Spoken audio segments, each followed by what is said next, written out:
went to a really good restaurant, but really eclectic foods and wines. The wine list was so off the charts curated. It was stupid. I mean, really stupid. Slovenian, Croatian, Plavik, the wines you don't even pronounce. I mean, nothing was normal.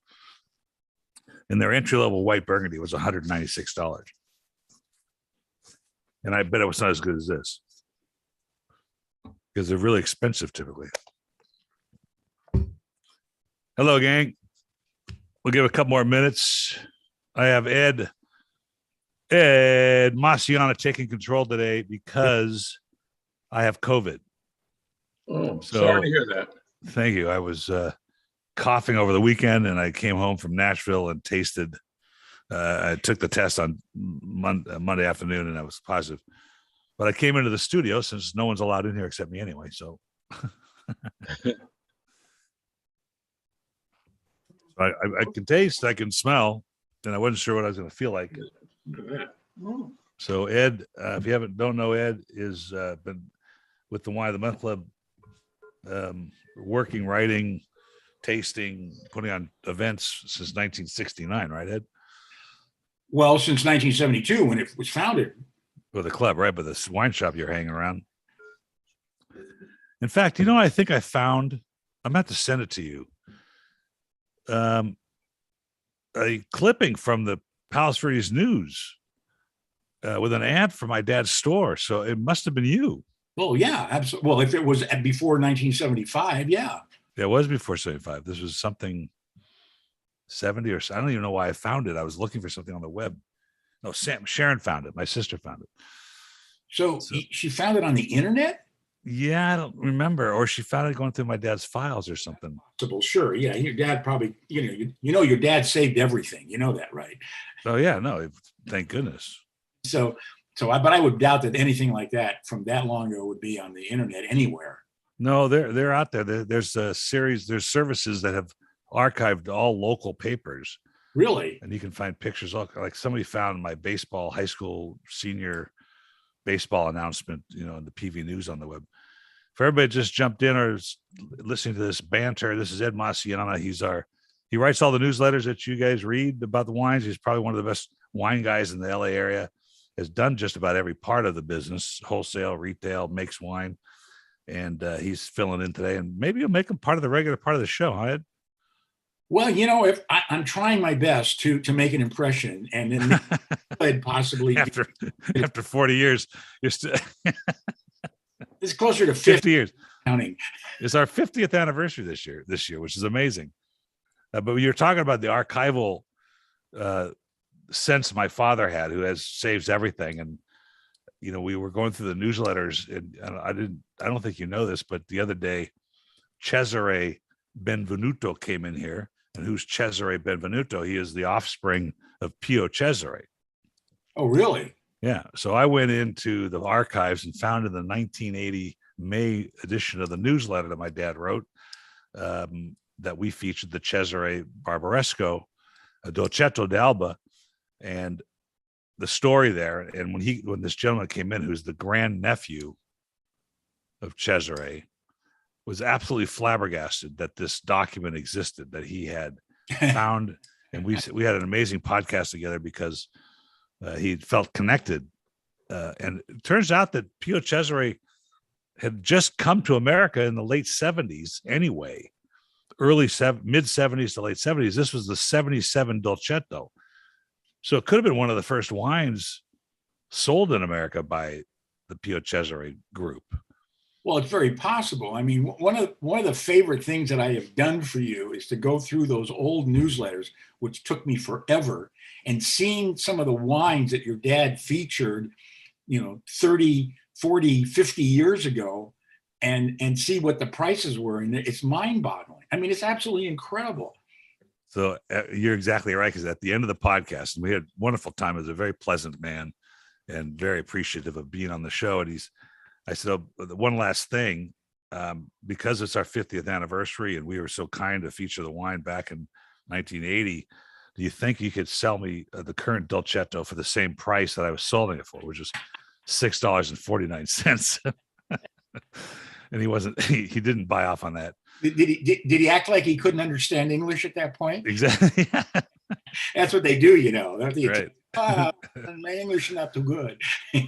Well, let's get started. We're doing Chardonnays today, Ed. I'm going to hand it over to you. We're going to start with the Fuego just for the folks. We're going to do the Fuego Astral, and then we're going to do the entry level Burgundy, the Rochepont, and the Lander Jenkins California Chard, and then the Tourneon. And let's start talking about Chardonnay as general. And I used to hate it, was what you used to tell me.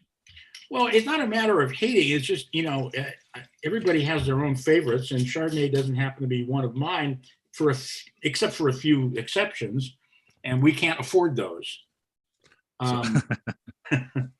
I was absolutely shocked at this wine, but then again, when I thought about it, I wasn't really that shocked, because the fact is Chilean whites are unbelievable, and they are the best buys in the world right now, as far as I'm concerned, especially their Sauvignon Blancs. But the Chardonnay is so clean and crisp, and it has, I get a little bit of oak in the nose, but not enough to say that's all there is. And that's one of the things that I really enjoy. And obviously we have the same palates, because I pretty much got that same sort of feeling in all of these wines. But it's... Well, this is the Central Valley, which is a huge swath of land in Chile. It's a little warmer too. This wine does not come across like warm climate. This wine comes across like, cool climate, terrific acidity, nice, clean, crisp finish. And that to me is the key. Wow, the nose balance is amazing. Let's talk about some of the processing of Chardonnay, fermentation wise, what the options are, what it seems like this one is, and what, how can expect those things to change as they use different versions. Well, I would think, first of all, this was probably fermented in stainless steel or concrete, which they use a lot too. And it saw probably very, very little oak. I mean, it doesn't say that it had any oak on it. I get a little bit of vanilla in the nose, but I've also gotten vanilla in noses of Chardonnays that I know had no oak on them. So that could be a component in Chardonnay that it lives all by itself. Well, there certainly seems to be a depth in this nose that senses it might be hints of it. It certainly, for the price, is not barrel fermented, which is where you might get that subtleness of oak, and it's not, it doesn't have the pungent oak that you might get in somebody throwing in wood chips to flavor it with oak. So maybe it's just a product of this lees, being all the time it spends on the lees to draw out some of that character. I tell people, I said, if you see any Chardonnay especially that said it was fermented on the lees and it left on the lees for a certain amount of time, like 6 months, buy it, because it's going to be delicious. That lees contact gives you that mouthfeel. It's got that lovely mouthfeel, almost like it had skin contact. A little bit of grip to it, so you're drinking something. So this is the leaves being the leftover seeds and stems after the wine's fermented, and they just let it rest there during the process. The funny thing about it, that process is called autolysis, which I'm not sure what it means, to be quite honest with you, but I'm told that it ask my dad. Life to it that they can't really explain. All they know is that it keeps oxygen away from the wine. And how it does that, I haven't been able to get a straight answer on. But they know that that's what the byproduct is lower oxygen going into the wine, kind of like putting a re-pour on on the barrel. And taking away oxygen is always the best thing you can do for any wine, especially a white. It is fresh, bright. The one thing about Chilean Chardonnay that was not the favored son or daughter of Chilean whites, particularly back in the 70s and early 80s when we started bringing Chilean wines in here. It was Sauvignon Blanc and Merlot were the favored varietals. And it took a little while for the Chardonnays to come around to Chardonnay, just as it's taking now some time for Pinot Noir from Chile and the South America to come around to Pinot Noir. But this one clearly reeks of the grape of Chardonnay. the Well, flavors of Chardonnay. I think what I particularly like about it a lot is that mid palate. You know, it's got that nice little grip. You don't find that for $9. Sorry, No, don't. you know what I like to do. And folks, you're welcome to unmute and ask any questions along the way that you want. We're in a small enough crowd; we don't have to worry about it too much.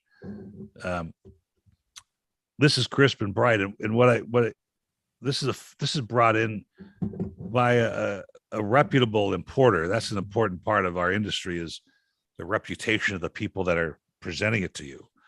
And one of the things that we try to do here is stay away from wines that have been played with, acidulated, colored, flavored, so to speak. And you know, that's not easy to do. You have to sense it in the palate. I don't sense any playing with this. This all seems, not to use the term natural, it's not a good word in wine, but it all seems to be indigenous to its manufacturing and its soil and where it's been grown.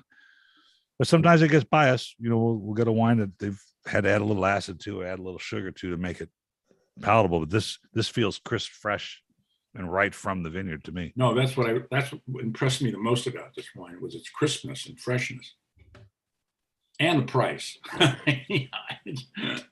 Well, and, you know, I don't know about you, if you've been going to the store lately, but I mean, I don't know how you make any decisions in the wine world when you go to the market anymore. And I've been saying this for a couple of years now, but I mean, every wine's got a shelf talker, and every end cap is the same at every market you go to. And I don't know if you're aware that when you go to a Ralph's or a Safeway or a Vaughn's or whatever it is, that certain parts of that store are presented by a group or a company that just says, I'll take over the mops and the sponge section of your store. So Vaughn's doesn't have to worry about buying sponges and mops. They just hire another company. They fill it up with their products. It's starting to look like wines like that. No, I don't think it is, but it's starting to look, certainly the shelf space is going for a premium, and people are you know, doing what they've done with salad dressing and toothpaste. You know, you're going up against Procter and Gamble. You're going up against, you know, Brown-Forman. You're going up against Constellation Brands to get your wine out front. And so everything on the end caps that are $9.99. I mean, I would put this wine up against any Chardonnay that's from California or otherwise, that's $9.99 or $12 or even $13. That's floor stacked at a market. talk about what you're talking about is called slotting fees. Okay. Slotting fees. That's what they call it. It's they literally, a company will literally come in and buy a section of a shelf in a supermarket, and they'll say, we own this, we put our stuff on it, you charge whatever you want, and we pay you rent. And supermarkets make more money off of that rent than they do off the profit of what's selling the product. That is illegal to do with wine, at least in California. But there are a lot of ways to get around that too. Yeah. I think that's obvious. So folks, just to remind you, I have COVID, but we are, I would say we're 6 degrees of separation here. Don't you think? Wearing a mask then. According to the CDC, I can leave the house tomorrow. Oh. They have a calculator. You have a calculator, you put up the time that you first symptoms and the time you tested, what kind of symptoms you have. And then it says, okay, you can leave the house on the 5th, but make sure you wear a mask. But I left today early, but I came to my studio. No one else is here. No one's allowed in here, and I'll go out the back way. So just so you know. All right. This one, the next wine, which we want to taste is the Rochebin, Domaine Rochebin, actually, the Bourgogne, which is interesting. I want you to look at this label. Mm-hmm. And you'll see that domain, which means it has to be a property, it has to be a place. Clos Saint-Germain, which is going to be the vineyard this is from, or the general specific area, but it says Bourgogne, and this is Chardonnay. So what this is a Chardonnay, which is the grape of Burgundy, France, somewhere a couple hours. What's that? East of Paris, northeast of Paris. The Burgundy region is kind of like Napa in that it starts from the north and it heads to the south, and it's little different in that, in that the general quality, the expected quality, and the perceived quality of the wines gets better as you head north, or actually gets diluted as you get to the south. But this wine, because it's Bourgogne, the grapes can be grown from anywhere in that region. So it could be the Côte de Nuit to the north, or it could be the Mâconnais to the south, and yeah, but there's one thing that's different about this than most labels Bourgogne. It says Clos Saint-Germain. Now that means it came from a specific vineyard, not that it came from any place in Burgundy. And most that's true. Whites come from the south anyway, from the Côte de Beaune.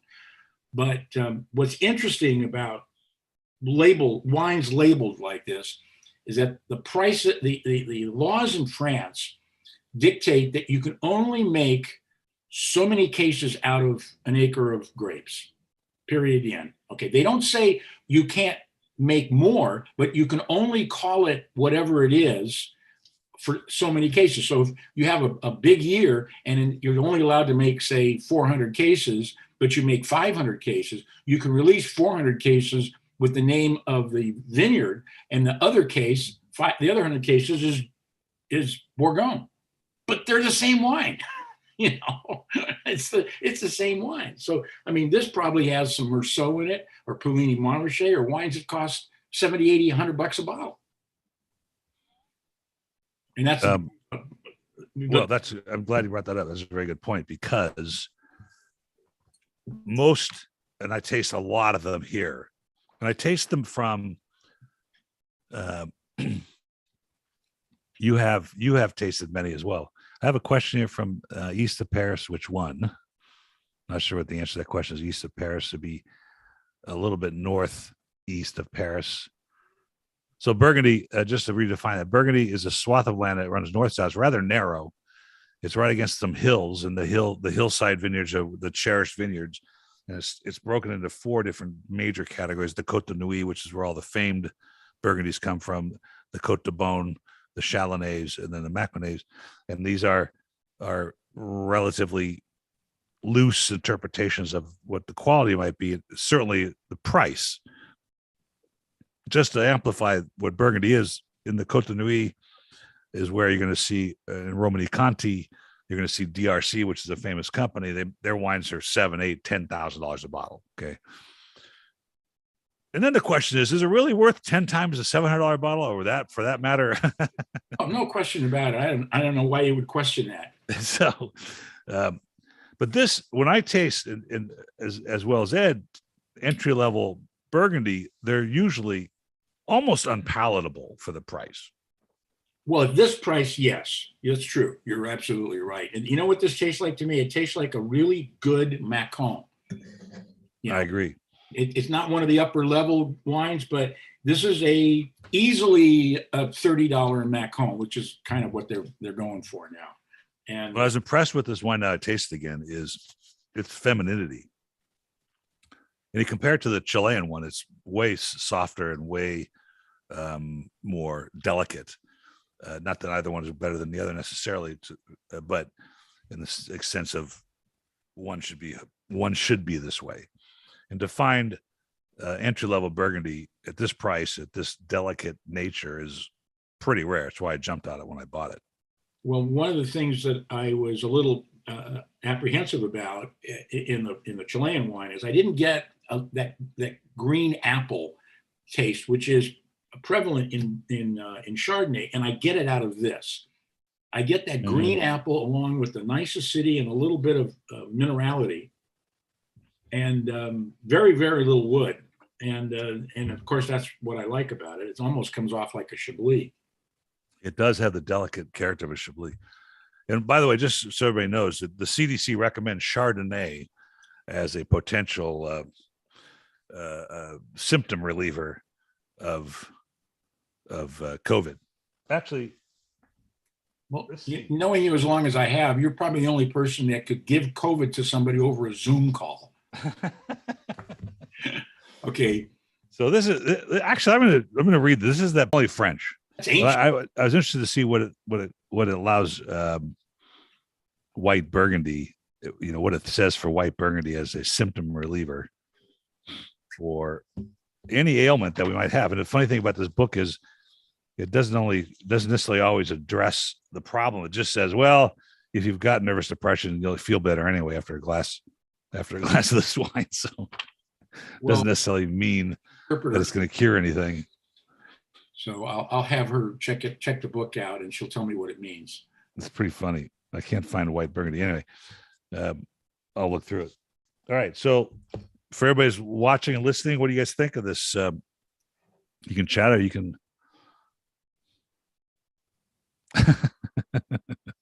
That's a good point. Somebody said that's why I've never gotten COVID with all that Chardonnay they drink.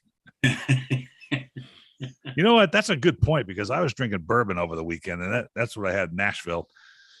And I was telling Ed before we got on the call that in Nashville, there's it's a 2-day town. It's crazy. And of course, it's bourbon and brown liquor, but that we went to 3 or 4 really nice restaurants off the beaten path that most had pretty well thought out lists, wine lists, but one of them was off the charts. I mean, just crazy. I mean, I couldn't read it.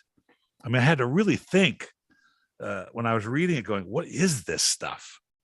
Either the way they displayed it on the menu, or they actually were buying off the wall stuff. And, it turns out they had some Slovenian wines and Croatian wines, and Croatian grapes are hardly ever seen around here. Slovenian wines are a little bit, but I was flabbergasted, and nothing like you couldn't go up to it and say, oh, hey, a Cabernet from Napa Valley. That sounds pretty good. It didn't work that way. I've seen lists like that. I remember going to a new restaurant in Manhattan Beach near where I lived, and everybody was raving about it. And I looked at the wine list. I didn't know one wine on the list, not one. In Manhattan? So I called. I said, "Could somebody tell me what is in this wine? I like Spanish wines. There's a lot of Spanish wines, and I like stuff from Priorat. What are the grapes in this wine? Because it could be anything. They couldn't tell me. They didn't know. You could tell me what sauces you use on the fish and the meat and the chicken. Of course. Well, then why can't you tell me what the wine is that you're trying to charge me $50 for? Oh, good question. No. One of the things that I just noticed in this Burgundy, the color is.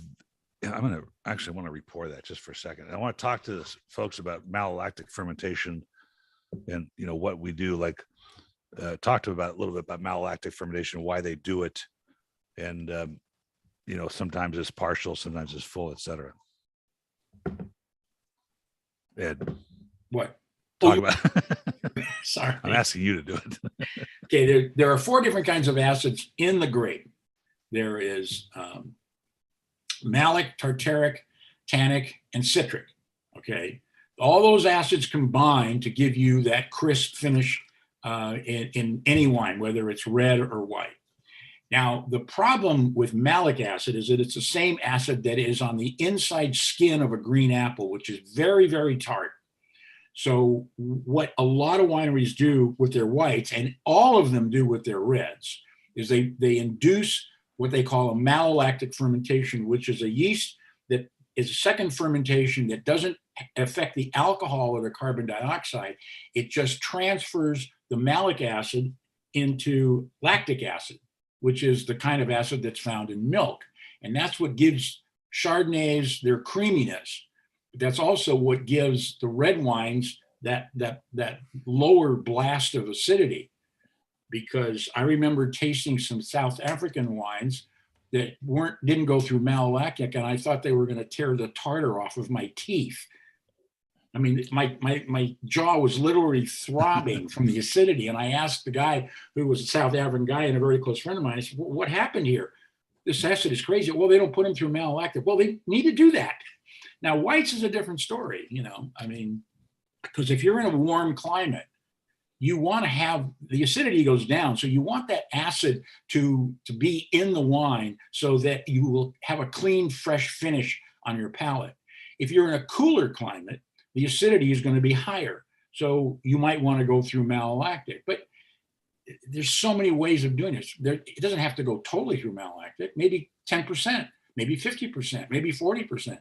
Those are all things that the winemaker has to decide on based on what the wine tastes like. And that's what you're going to get when you open the bottle. So they could pull out 10% of the juice or one barrel or whatever, go put it through malolactic, and then reblend it. And it's often called the secondary fermentation, not to be confused with the fermentation of champagne, which produces the bubbles.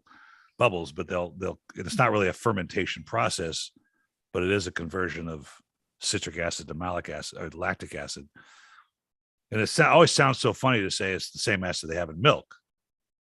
But then again, it also makes the wine creamy. One of the results of this is it softens the wine, it gives it more body and reduces the acid punch.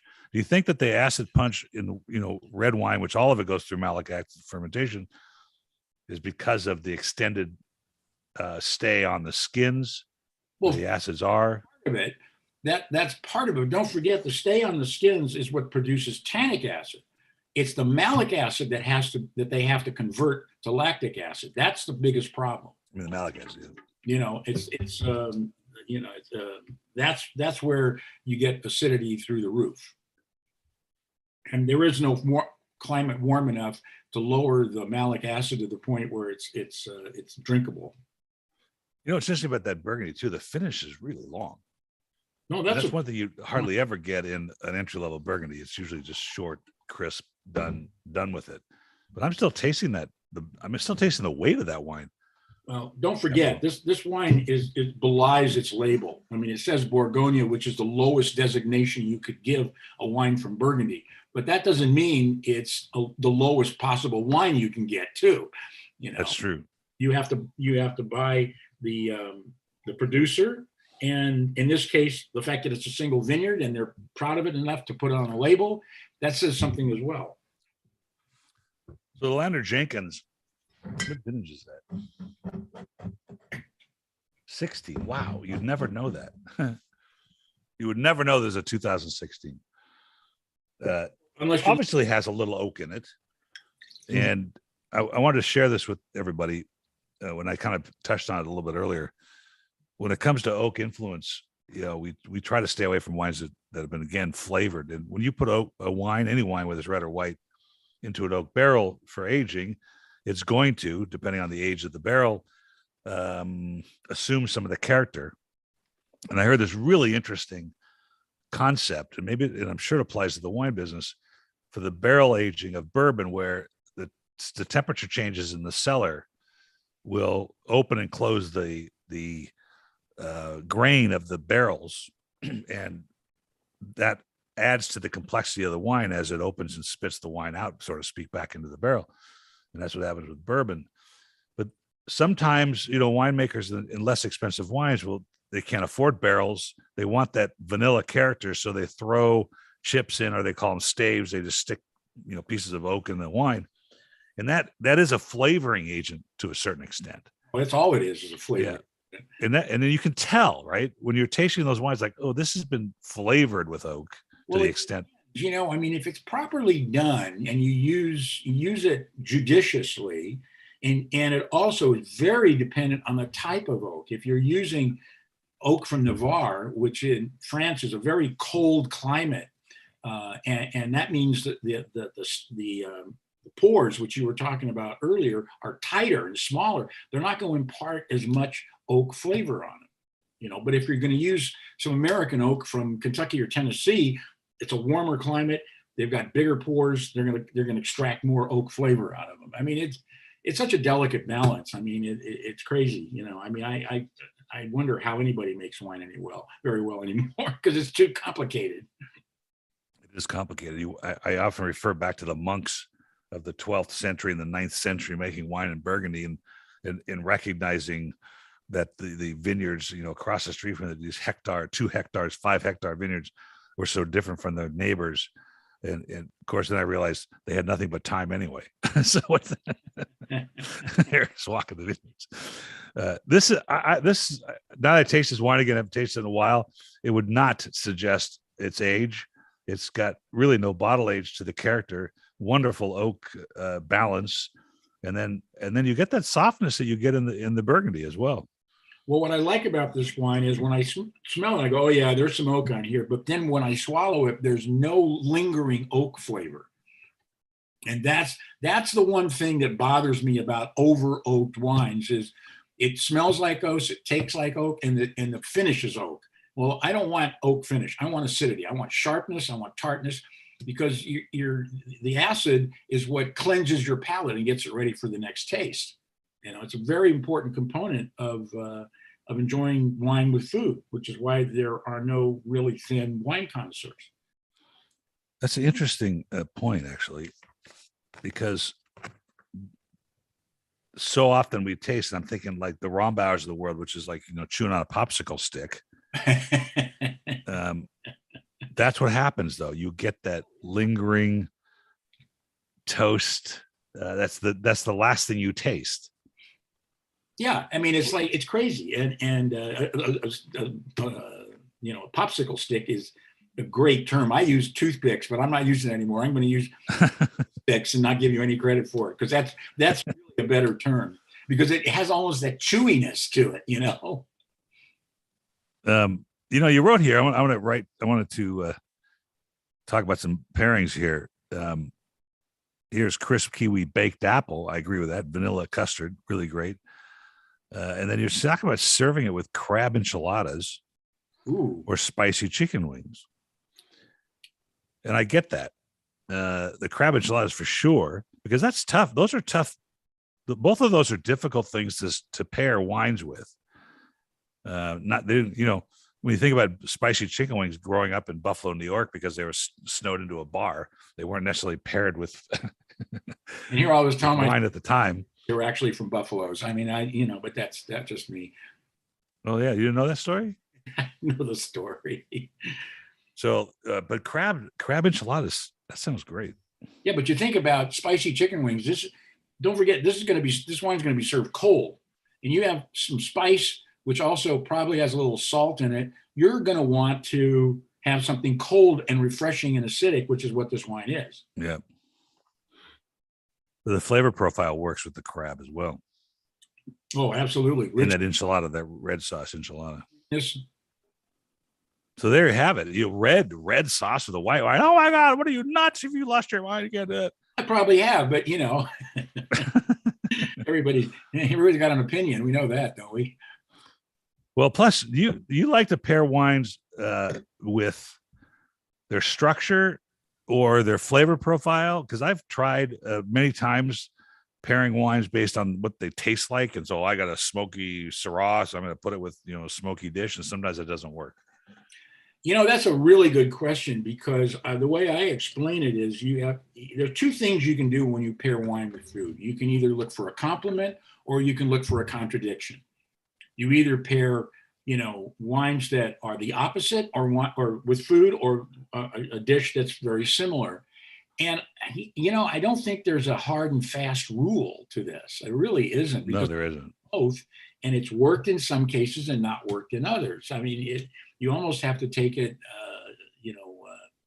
one step at a time. I think powerful food needs powerful wine. I'm not going to serve a Syrah with, whitefish and a lemon caper butter sauce. And that's not going to work. Okay. No. Okay. But serving a red wine with swordfish or with salmon, that's almost the preferred choice now of people that don't care about red wine with fish.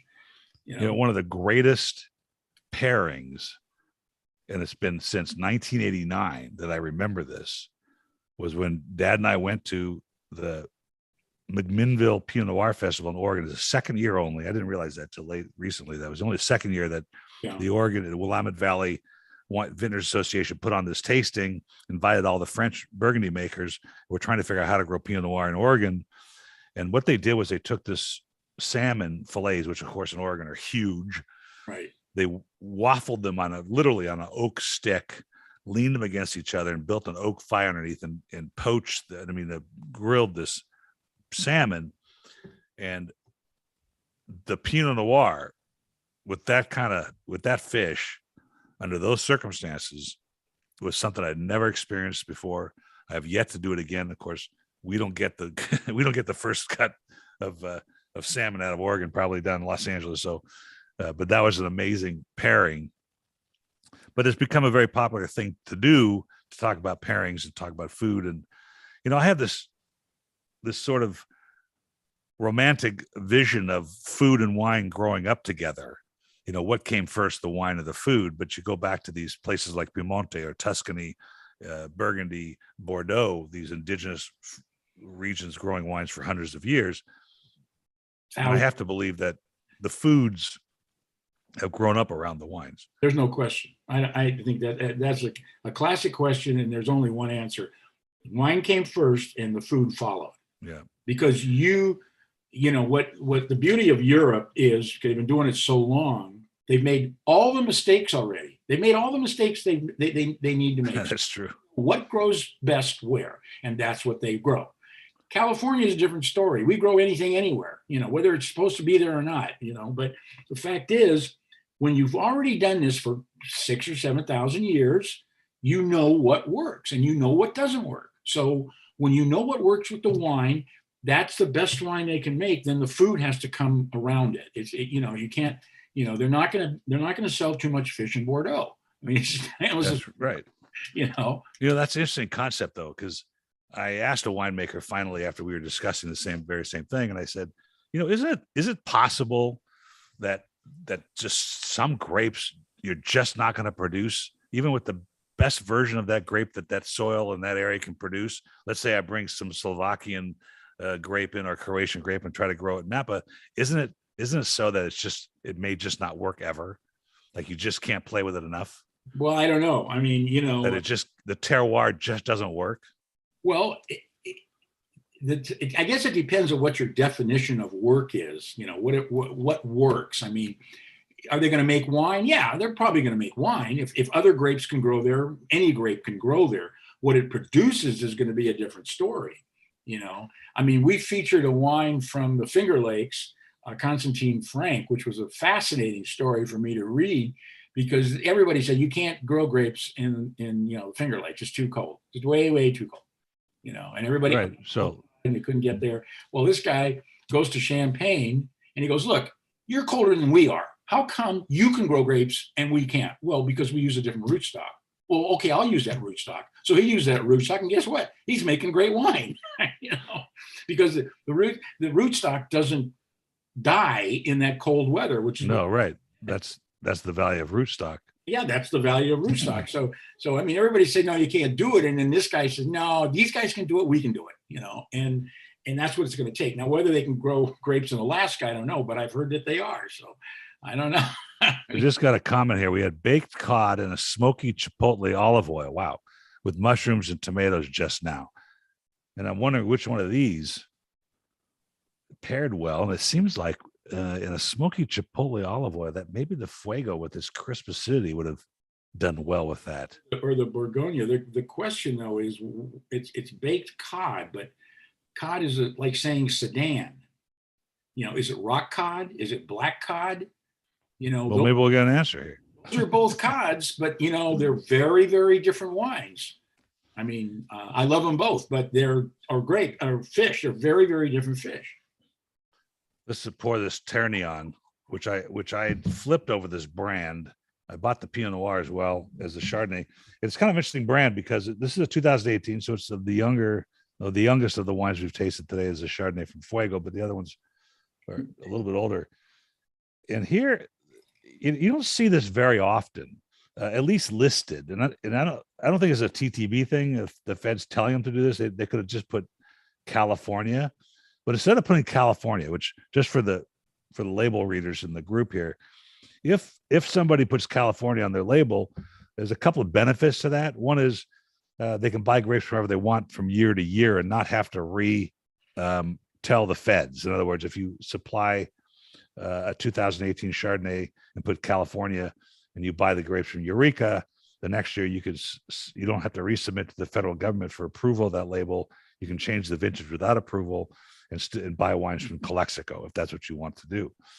So in this case, they didn't do that. They wanted to express the fact that these are a tri-county wine. They actually put in the 8.3% Sonoma, 13% Monterey, and 3.5% Santa Barbara.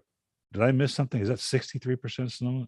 Yeah, 63% Sonoma. Sorry, your eyes are better than mine. This is COVID eyes. See? So that's an interesting idea. And I've not, frankly, personally tasted the value of that. But I must have tasted something in this and the Pinot Noir, which had the same designation, because I thought they're both great values. And this being yeah, but $14 wine. I mean, come on. That is, the producer of this is the guys that have incredible amounts of holdings all over the state of California. They're Terravant in Buellton, and that's a kind of a melting pot of winemakers who don't have the money to build their own winery. So these guys have this huge facility and that they rent out to winemakers, and then they help them make their wine. But in doing so, they come in contact with so much bulk juice and so many grapes that need to be picked and harvested and nobody to buy them, and they buy them for a song, and then they can put wines like this out at those prices. You know, and I get the structure of this wine. Yeah. Based on that, the Monterey is clearly the Santa Barbara, clearly toward the end, that crisp apple and acidity. Sonoma County producing a little bit more weight in the middle. I'm getting it. I'm totally getting it. And by far the most complex, I think, of the three wines, because of that. Well, you know, I don't like to make comparisons of anything, especially wine. And here we've got a Chardonnay from Chile, we have two from California, and we have one from France. I mean, how do you compare those? You don't. I mean, you're talking different parts of the world, for crying out loud. Sure, it's the same grape, you know, but you can't. They're incomparable. You got different winemakers, you got different soils, you got different climates, you got different everything. The only thing is the same as a Chardonnay is a grape. But you know, that's like saying, you know, Japanese sell steel to Bavaria and they make a BMW, and they sell steel to Detroit and they make a Ford Taurus. How come those two cars are different if the steel is the same? You know, I mean, it makes about as much sense. I may use that and not give you credit. Oh, that's okay. I've been used before and not given credit, so I do it. We had a response. It's white cod in this baked cod and smoky chipotle sauce. And then I have another comment here that the Lander Jenkins with Cajun shrimp. That sounds pretty good. You know, a lot of that says it's Cajun shrimp, but what's the heat factor? I mean, how hot is it? I mean, burning hot, you know, when you got a Scoville of 1,000,000 or something like a Thai chili, you can't drink wine with that. You know, you got to drink beer, and it's got to be really cold. So I think that I'm pretty tolerant. And, you know, this hot chicken thing is, you know, according to the tour guide in Nashville, the hot chicken thing was supposed to be a revenge for a wife that caught her husband cheating, and she made a chicken, and she overspiced it on purpose, and the guy loved it. But I will say, I ordered Dave's Chicken, or whatever that chain is, and there's one here in Pasadena, and I thought, oh, I mean, who cares? Well, I can handle this. And I got the ultimate, whatever the highest thing was. OMG. I mean, and I knew I was venturing into something probably not a good idea for me, but I bit the smallest bite I could take off of this fried chicken sandwich. I didn't know what to do. I thought I was going to have a heart attack. No, I've experienced. I gave it to my employee. Oh. Let them deal with it. Yeah. Well, you didn't have any wine with that, did you? No, I was in the office, but you know. Oh well, you know, I mean, regardless, it's one of the people watching said Prince's Nashville hot chicken. Yeah, that was. I don't think it was that one. Well, I didn't eat there. I did. It was here in LA, but I knew not to eat there because I had experienced this hot chicken thing, this phenomenon, craziness. But I guess with bourbon, it'd be great, right? With a lot of ice. Yeah. Well, they tell you when you have something really hot, you should drink milk. Mm-hmm. You know, or even better, half an. That's true. You know, so. Well, that's about time, folks. If you had any other questions before we got off, I enjoyed this very much. Ed, I appreciate participating. I have to make you a regular on this. You did. And I was shocked at you know, how good these wines were, especially for the price, you know, I mean, which kind of makes you wonder what's going on in the wine business. Well, that's what the podcast for. Last thing I want to talk about the podcast. Amazing guests lately, great stories, really digging deep into what's going on out there in the wine world, and really what I try to get to the root of, like, why are we here? Why is Ed Massiana here? Why is Paul Calkieran here? Why are you, as a winemaker, what are you trying to do? And I get these amazing responses, and it helps you appreciate what this glass of wine is, and not to buy from the end cap at the wine at the liquor at the market. It's really important to appreciate at any cost. It doesn't matter. And I have this rant coming up for TikTok or whatever we're doing out these days, which is, in your budget, there are so many great things to experience. And this is a great example right here. You can find wonderful wines.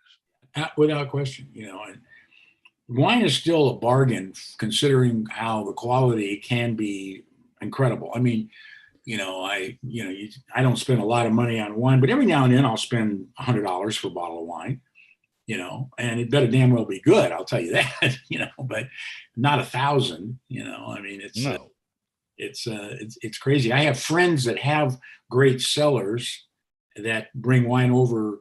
I mean, George Ronay brought over 3 bottles of wine that conservatively would on the market today be $8,000. Wow. 77 this and 76 that and 82 this. I mean, those wines have incredible values.